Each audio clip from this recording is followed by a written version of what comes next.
Bienvenidos, amigos, una vez más a su espacio de Poliscopio, un rato de conversación con mi amigo el doctor José Vicente Carrasquero y un servidor Ángel Oropesa para, entre ustedes y nosotros, tratar de profundizar, de indagar qué se esconde, qué hay detrás de las cosas que sufrimos los que vivimos en esta golpeada patria llamada Venezuela. ¿Cómo está José Vicente? Hola Ángel. Estamos comenzando una semana, pero quería un poco que con los amigos que nos escuchan, que nos ven, conversar contigo, José, un tema que es mucho más allá de la coyuntura, más allá de las cosas que van sucediendo cada día, una cosa que de alguna forma permea de manera continua todo lo que está ocurriendo. Y es esto que llamamos la crisis venezolana, ¿no? Que tiene por supuesto una cara económica, que la sufrimos todos los días, pero tiene una cara política y tiene una cara social. Las crisis, como tú bien sabes, no son cosas estáticas, son cosas que tienen su propia dinámica interna, su propia complejidad. Y esa dinámica depende en parte de las respuestas que los actores le den a la crisis. Y en este caso, pues, tanto el gobierno, que es un actor social, como la oposición, como la propia gente, pues, de alguna manera, de manera quizá desordenada o sistemática, pero dan respuestas parciales, más completas a la crisis. Dependiendo del tipo de respuestas que se den, la crisis puede aminorarse o puede profundizarse. Entonces, quería conversar contigo un poco cuáles son las respuestas que estamos observando tanto del gobierno como de la oposición y de la propia gente frente a esto que llamamos la crisis nacional. Comencemos con el gobierno. ¿Qué te parece que son, bueno, primero cuáles son y luego qué te parecen las respuestas que el gobierno está dando frente a lo que está ocurriendo? Bueno, Ángel, lo primero que hay que decir es que el gobierno parece estar jugando a mantener el status quo. Su primera aproximación al tema es decir, bueno, estas variables como las tenemos ahorita nos han servido entre comillas, les han servido a ellos, pues, y no las vamos a tocar. Claro. Y entonces tú tienes ahí el anuncio del presupuesto del año que viene, que es básicamente el presupuesto de este año reconducido. Le quitan dinero a ciertas cosas para dárselo a la comunicación, y sobre eso queremos hablar un ratico. Nos anuncian un dólar a 6.30, que en este momento no existe. Bueno, nos reanuncian, porque si tú Sí. bien recuerdas, el año pasado no, este año, en enero de este año, sí. el presidente de la República, más en su mensaje anual a la nación, frente a la Asamblea Nacional, anunció que el dólar iba a estar a 6.30 todo el año. Bueno, y abrió el lunes en la mañana en 121. Claro, claro. Tan devaluado como la palabra del presidente. El dólar, sí, el dólar marcador, pues, porque Claro, al final claro. la economía... El dólar de la calle. Sí, el que... El dólar que existe. Si el que alguien quiere comprar un dólar, ese Claro, es el claro, dólar claro. que puede comprar. No, y aunque no lo quieras comprar, el dólar con el que te venden los repuestos o el que te venden los artículos es ese, el dólar real, pues, ¿no? Todo Claro, ese, claro. y es fácil, porque la gente va a comprar cualquier repuesto, divide usted por 100 y te va a saber cuál es el precio en dólares de ese producto. Entonces, el gobierno quiere seguir jugando este juego, pero al mismo tiempo ha hecho unos reconocimientos que han tenido un impacto sobre este dólar. Maduro dice que los ingresos de Venezuela ya se han disminuido en un 30% para este momento, y que el año que viene va a ser un año que va a necesitar una revisión del precio de la gasolina. No lo dijo así abiertamente, pero Claro. lo dejó ver claramente. Y anunció, como tú habías dicho en un programa anterior, que el esfuerzo va a estar dedicado a las misiones, a la gente, a su clientela, pues a su público. Sí. Eso quiere decir que el gobierno va a seguir dividiendo al país en dos, tratando de servir a la gente que cree que es su clientela y dirigir hacia allá todos sus esfuerzos. Y para eso va el gasto comunicacional. El gasto comunicacional va para hacerle creer a esa gente que el gobierno está preocupado, que está tomando las decisiones que tiene que tomar, que esto que estamos viviendo es una guerra económica, que esto que estamos viviendo no es una consecuencia del gobierno, sino que nuevamente sigue una conspiración internacional que atenta contra el bienestar y la calidad de vida de los venezolanos. Gastar mucho más tiempo y dinero en vez de resolver los problemas, en explicar los problemas. Es que yo creo que el gobierno, lo primero que pasa, y yo esto lo digo con mucho dolor, porque yo creo que lo primero que pasa es que no entienden lo que está pasando. Y es que no hay ahí capacidad de entendimiento. Maduro, por supuesto, uno no le puede pedir que entienda más de lo que está haciendo, pero el ministro de Economía, Rodolfo Marco Torres, es una persona que en su solo léxico, en su solo lenguaje, se puede apreciar que no tiene mayor idea de lo que está pasando en Venezuela. la persona que tenía más o menos un plan, que era Ramírez, fue desplazado para otra área de la cual estoy seguro que tampoco tiene mucha idea porque él no tiene preparación para ser ministro de Relaciones Exteriores, y así vamos viendo que tenemos una configuración del gabinete donde pareciera que la única persona que tiene el cargo que le corresponde es el ministro de la Defensa porque es un militar, no porque sea la persona que es, sino porque es un militar, pero el resto de las personas parecieran estar perdidas. Y el anuncio que hay para el año que viene entonces es que si este año hubo pobreza, el año que viene va a haber miseria. Sí. Básicamente porque este año ya fue un año muy malo, fue un año donde al momento que estamos hablando es difícil conseguir acetaminofén, imposible conseguir ibuprofen, que son medicinas que se consiguen, si alguien nos está viendo en Estados Unidos, va ahí a cualquier farmacia de estas, Walgreens, y se puede llevar todas las que quiera. En Venezuela eso no es posible. En Venezuela la gente está haciendo colas para comprar en tiendas como Zara. Zara en Argentina es una tienda tan grande como las de aquí, pero no tienen problemas de cola. La gente entra y sale como le da la gana y compra lo que le da la gana o lo que su dinero le permite. Bueno, lo que pasa es que la cola ya forma parte del folclore del paisaje venezolano, ¿no? Bueno, porque la cola, Ángel, es la indicación de que no alcanza para todo. Claro, claro. Y cuando la gente percibe que no alcanza para todo, entonces hay cola para la gasolina, hay cola para el gas, hay cola para la ropa, hay cola para la comida, y eso de lo que nos está hablando es de una calidad de vida depauperada, de una calidad de vida que a un gobierno que se llama a sí mismo socialista no le importa. Sí, lo que no hacemos si las colas estaban metidas en el plan de la patria, a lo mejor sí, pues no sé. Bueno, mira, en esta cosa que se llama el plan de la patria, que en el fondo no es otra cosa que una colección de clichés, pues, ¿no? Yo pienso que sí, claro. Yo pienso que no, porque cuando uno revisa las encuestas, Ángel, si alguien ha salido golpeado de todo este proceso ha sido precisamente la popularidad, la imagen de Maduro, que está por el piso. Ya hay encuestas que la ponen en 25%. Y ese 25% es un reflejo del chavismo duro, pues de esa gente que todavía está aferrada, no sé a qué, yo no me atrevería a decir a qué, no sé si a un ideal bueno, yo creo que es una mezcla ideal. Recuerda que renunciar a los ideales no es tan fácil, pero además es una mezcla de esto que tú mencionaste antes. El gobierno, muy inteligentemente, en función de su propio beneficio, decide renunciar casi a administrar el país y decide, más que servir, para usar las palabras tuyas, utilizar o hacerse de ese tipo de prebendas, operativos, de ferias, esta cantidad de cosas con una clientela que supone que es suya. Entonces, bueno, hay un porcentaje del país, tú bien lo sabes, que vive del gobierno, o sea, que no puede hacer otra cosa. Entonces, pedirle a esa gente que renuncie a eso no es fácil, no es de suyo nada sencillo, porque, de nuevo, hay sectores del país donde el único actor económico, el único comprador, el único pagador, el único empleador es el gobierno. Entonces, tú puedes ser el rico del pueblo, pero si decides no trabajar con el gobierno, pues te mueres de hambre. Entonces, cuando hablamos de un 25%, un 30%, tenemos que incorporar a la gente que está de buena fe, creyendo todavía en esto, a los enchufados, que están, por supuesto, de manera interesada en esto, a los que les cuesta salirse por razones ideológicas, por razones sentimentales, pero también a los que necesitan, porque si no están en esa acera, pues se mueren de hambre, ¿no? Exactamente. Ahora, tú mencionabas algo interesante y es un poco el tema de la pobreza. No quiero salirnos del tema, pero sobre todo mucha gente en el exterior no comprende qué es lo que ha pasado con el tema de la pobreza en Venezuela. La pobreza realmente ha sido una especie de tobogán, o sea, sube y baja, pero sube y baja, que es lo más interesante del dato, José, y yo sé que tú lo sabes, sube y baja casi a la par de la subida y bajada de los precios del petróleo. O sea, en cuanto a la pobreza, un gobierno que se autocalifica como socialista ha actuado de la manera más neoliberal posible. Y es que cuando tengo plata, porque tengo petróleo y lo vendo más caro, o sea, tengo un precio más caro, entonces tengo más plata para darle también a los pobres, básicamente en términos de capacidad de consumo. Exacto.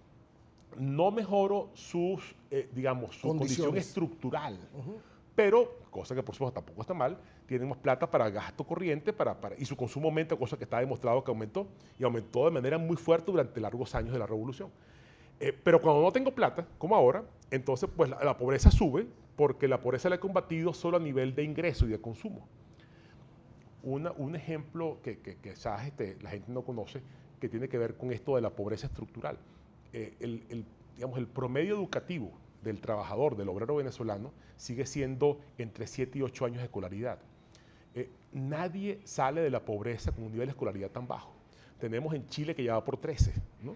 Entonces, y es el mismo número de años de escolaridad que tenías en el último año de Caldera. Sí. Entonces, han pasado 15 años y un gobierno socialista, o al menos que se pregona como tal, que debería tocar las causas estructurales de la pobreza y no solo darle plata al pobre cuando le sobra, no ha tocado para nada una de las condiciones estructurales básicas, que es la educación. Te tienes al pobre que cuando tiene plata gasta más, pero cuando no tiene sigue siendo pobre, porque su capacidad no ha aumentado por culpa de un gobierno irresponsable. Entonces, ese manejo de la pobreza es un tema que muchas veces la gente no entiende. ¿La pobreza ha disminuido durante este gobierno? Sí, y también ha aumentado. En este momento las cifras indican que estamos en un nivel de pobreza mayor por primera vez en 15 años que lo que era en el año 98. Estamos hablando de, según las cifras, incluso del INE, estamos hablando de 1 de cada 2 venezolanos que está bajo la línea de pobreza. Unos 4 millones en pobreza crítica y unos 11 millones en pobreza, lo que llaman pobreza moderada. La pobreza crítica es incapacidad para hacerse de la canasta alimentaria, la moderada para hacerse de la canasta básica, pero si suman las dos, estamos hablando de 15 millones de venezolanos que tienen dificultades para comer. Entonces, y eso lo hacemos en un gobierno que ha tenido los mejores o mayores ingresos petroleros de la historia. De todos los tiempos. De todos los tiempos, en un boom de gastos impresionante, financiando gobiernos amigos a diestra y siniestra, despilfarrando a más no poder, mientras su población a veces tiene plata para gastar, a veces menos, pero cuando haces el saldo promedio, la pobreza ha aumentado en comparación con el primer año del gobierno de esta gente. Exactamente. Y ahí es donde yo creo que hay que llamar la atención de la gente, Ángel. Los gobiernos tienen que tener planes sobre las estructuras. Los gobiernos tienen que decirnos qué van a hacer con, como diría Marx, con la infraestructura. Parece que es un gobierno operativo. Claro, y en eso no se ha diferenciado de los gobiernos anteriores. Lamentablemente Venezuela siempre ha vivido en un operativo. Y yo creo que hace falta el plan de largo plazo. Yo creo que va a tener mucho éxito el que nos prometa un futuro donde la dependencia del petróleo haya decrecido de una forma importante, donde el venezolano pueda valerse por sí mismo. Porque si algo ha traído este gobierno como parte de la pobreza es una dependencia de la fiscalidad, una dependencia de que alguien me resuelva y poco de la contribución del mismo venezolano a buscarse la solución a sus problemas. Eso plantea ahí de suyo una agenda para la oposición, una agenda de... Pero antes que entremos en la oposición, si sintetizamos entonces, siguiendo un poco tu planteamiento, la respuesta del gobierno frente a la crisis son básicamente unas respuestas pensando menos en el país y más en su propio beneficio. Y en la popularidad de Maduro. En la popularidad de Maduro. Segundo, haciendo segmentación social. Como tengo poca plata, entonces lo que hago es que en vez de administrarla bien para todos, lo que hago es que administro como siempre para los poquitos que creo que son míos. Énfasis en lo comunicacional, aunque eso es herencia del comandante, sí, pero del comandante ahí, muerto. O sea, ahí hay una cuestión teórica que hay que revisar, Ángel, y que yo siempre le comento a mis estudiantes. Cuando tú manejas los medios de comunicación como los maneja este gobierno, tú que eres psicólogo, o eras en algún momento. No te has dejado de eso. No me han expulsado todavía del colegio. Okay. Lo digo, pero ahorita estás más metido en la política, ¿no? Pero el asunto de creer que el medio de comunicación tiene un impacto omnipotente. Claro. Pero eso lo creía Chávez. ¿Tú te acuerdas aquella frase de Chávez que decía, si no fuera por los medios de comunicación, mi popularidad estaría por encima del 90%? Sí. ¿Te acuerdas que esa frase, y además la repetía con alguna frecuencia? O sea, el tipo de verdad, en su ignorancia, creía que la gente, pues, digamos, atacaba a su gobierno, votaba en contra, no le gustaba, era porque los medios, ¿no? O sea, una mentalidad muy primitiva, como era la mentalidad del expresidente Chávez. Y eso es lo que está proyectado para el año que viene. Sí. Si yo bombardeo a la gente, si yo... le caigo a canciones y le caigo a eslogan y le caigo a... La gente no se va a dar cuenta de que no hay pan, no se va a dar cuenta de que no hay... Es obligar a la gente a escoger entre dos realidades. La que sufre todos los días pues tiene la nevera vacía y la del Canal 8 que te pone la nevera llena. Exactamente. Bueno, tú ves, si abres la del Canal 8 y comes... Pero ojalá fuese solamente el Canal 8. Yo no sé si tú sabes que Telesur está abriendo en Europa, que Telesur tiene un canal en inglés. O sea, estamos ya en la demencia comunicacional. El imperio mediático del gobierno es realmente impresionante, ¿no? Bueno, y si a eso le sumas la amenaza a los privados que no son formalmente del gobierno. Por cierto, sueldos todos pagados en dólares. Sí, claro, por supuesto. Entonces uno dice, bueno, pero ¿cuáles son las prioridades del gobierno? Porque sabemos de los muchachos que tienen su CADIVI aprobado en el exterior y no se los dan. Sabemos de cantidad de estudiantes tuyos y míos que están realmente pasando hambre, y la palabra es literal, hambre, porque estaban contando con con un derecho que además lo garantizaba el Estado venezolano, y de repente porque se decidió por cálculo político se les suspendió. Y hay cantidad de gente pasando trabajo, pero trabajo realmente serio, porque no tiene... Inclusive gente retirada. Hay gente que no le están pagando su pensión en dólares. Militares retirados, profesores universitarios, jubilados en general, que estaban viviendo de su pensión. Pero en el fondo es un chantaje. Como esa gente no es mía... ¿Tú crees que es un chantaje, Ángel? No, lo que me refiero al chantaje es, como esa gente no es mía, bueno, que se frieguen.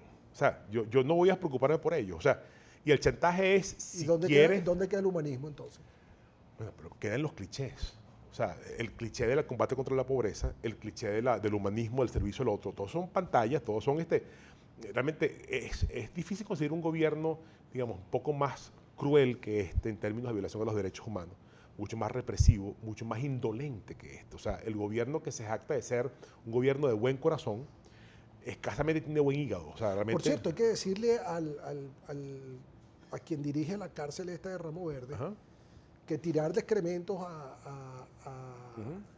es una violación de los derechos humanos. A Leopoldo y a Escarando. Que poner una sirena a sonar con gente ahí es una violación de los derechos humanos. Eso es muy nazi. Yo creo que este señor es un fascista, pero yo no lo conozco, no sé quién es ni me interesa, no quiero conocerlo. Pero definitivamente el problema no es que él sea un nazi fascista, no, ese no es el problema. El problema es que siente que esa es la línea. Claro. Que su jefa lo importe, yo no sé quién es su jefe, pero lo permite. Bueno, es que aunque no lo permita, es un poco lo que se respira en el gobierno. O sea, cualquier cosa que yo haga, no importa ni qué ni cómo, que sea en beneficio del gobierno, al final está bien y es aplaudido. Entonces, no importa la forma, no importa si yo en el camino me violo los derechos humanos de quien sea, como beneficia políticamente al gobierno, entonces yo tengo la aprobación tácita antes de arrancar. Con lo que tenemos que tener cuidado con eso, que comparto totalmente, es que la gente no asuma que eso es lo normal. Eso sí, eso es importante. Que ante eso hay que reaccionar, que ante eso hay que decir, eso no es así. Y hay que decírselo a todo el mundo, porque ya está bueno de quedarse callado. Ya está bueno de pensar que Venezuela es una patria invadida por estos señores y que entonces ellos tienen derecho de pernada. O una patria perdida, que es mucho más grave. Claro, mira, yo sé, y esto lo sé como conocimiento de causa, que estos aparatos que están distribuyendo para Mi Casa Bien Equipada, la distribución la están haciendo cubanos. Que estos cubanos viajan en aviones del ejército y de la Fuerza Aérea Venezolana a repartir estas cosas, y que son los cubanos los que están manejando la asignación de estas cosas, que ni siquiera los militares que están en esos pueblos de Dios le están dando acceso. De cada 4 televisores se quedan con uno, ¿cómo es la cosa?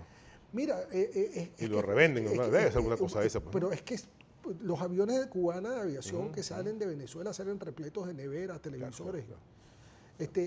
Yo creo que cuando uno habla de esto de traición a la patria, yo creo que es un tema que nosotros tenemos que revisar, Ángel. Bueno, si estamos hablando digamos, de clichés sin sentido, de aquello del cinismo de justamente presentarme como lo contrario de lo que yo soy, la traición a la patria es justamente eso. Si yo acuso a los demás de aquello en lo que yo estoy inmerso todos los días. O sea, si un gobierno ha sido violador de la soberanía nacional y traidor a la patria en toda la extensión de la palabra, es este gobierno. Se nos acaba el tiempo, lamentablemente. Estás hablando mucho. Fíjate que yo no me refería... No volverá a pasar. No, lo que pasa es que el tema es un tema apasionante. Dijimos, digamos, que íbamos a hablar un poco de las respuestas a la crisis de parte del gobierno, pero también de parte de la oposición y también de parte de la gente.